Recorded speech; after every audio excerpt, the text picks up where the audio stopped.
It begins like a completely normal day in Peppa Pig's house. The sun is shining, Peppa is drawing, George is pushing his dinosaur across the floor. Mummy is making breakfast, Daddy is reading his newspaper and laughing. Everything feels calm and familiar.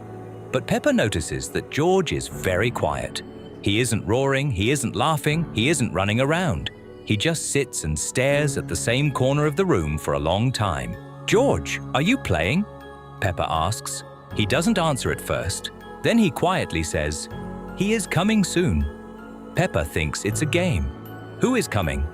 "Him," George replies, and doesn't explain anything else. All day he acts strange.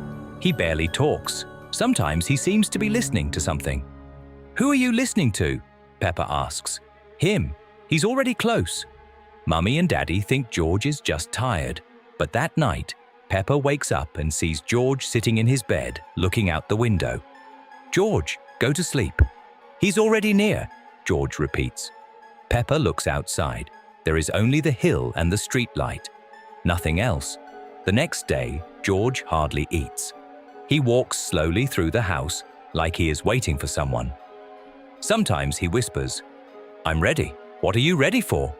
Peppa asks, but he doesn't answer. That evening, George looks at the same corner again and quietly says, "Tomorrow." "What tomorrow?" "He will come for me." Peppa feels scared and tells her parents, but Daddy laughs and says George is just pretending. In the morning, Peppa wakes up and sees that George's bed is empty. His dinosaur is on the floor.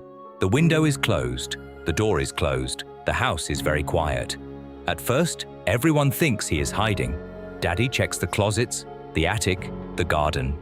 Mummy calls his name. There is no answer. Then they start searching the whole town.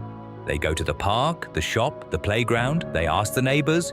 Miss Rabbit helps put up posters. Everyone looks for George, but he is nowhere.